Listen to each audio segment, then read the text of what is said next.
उमरकोट के सोलाम अस्पताल में ग़िज़ाई क़िल्लत के शिकार बच्चों के लिए nutrition stabilization. Umerkot Syed Rehan Shabbir Umerkot civil अस्पताल में ग़िज़ाई क़िल्लत के बीमार बच्चों के लिए इलाज के लिए न्यूट्रिशन स्टेबलाइजेशन सेंटर का क़याम कर दिया गया। तफसीलात के मुताबिक उमरकोट के सिविल अस्पताल में न्यूट्रिशन सेंटर में जदीद सहूलियात और बच्चों की तफरीह के लिए खिलौने वगैरह का इंतजाम किया गया है। एमएस डॉक्टर हनीफ आरियस ने कहा कि हमारी हर मुमकिन कोशिश है कि मरीजों को इलाज मुआलजे की तमाम बुनियादी सहूलियात फराहम की जाए। एमएस डॉक्टर हनीफ आरियस ने मीडिया को बताया कि सिविल अस्पताल उमरकोट में ग़िज़ाई क़िल्लत से बीमार बच्चों के लिए खुसूसी न्यूट्रिशन सेंटर कायम कर दिया गया है, जिसमें बच्चों को इलाज मुआलजे की तमाम तर सहूलियात हासिल होंगी। इस सेंटर में बच्चों की तफरीह के खिलौने, कार्टून वगैरह का भी इंतजाम किया गया है। इसके अलावा न्यूट्रिशन सेंटर में इमरजेंसी की सूरत में तमाम बुनियादी सहूलियात की फराहमी का खास ख्याल रखा गया है।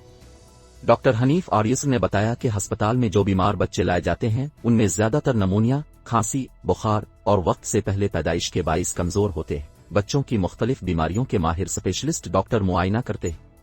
डॉक्टर हनीफ आरियस ने बताया कि मुझे अस्पताल का चार्ज लिए कुछ वक्त ही हुआ है। मेरी अव्वलीन तरजीहात है कि अस्पताल आने वाले मरीजों को बिला तफरीक इलाज मुआलजे की हर मुमकिन सहूलियात दी जाए।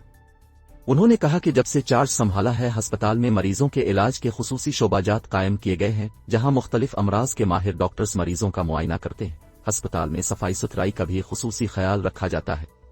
दूसरी तरफ उमरकोट के शहरियों, सियासी और समाजी रहनुमाओं ने इलाज मुआलजा के बेहतर इक़दामात का खैर मुक़द्दम करते हुए उम्मीद जाहिर की है कि आइंदा भी मरीजों को सेहत की सहूलियात मुहैया की जाती रहेंगी।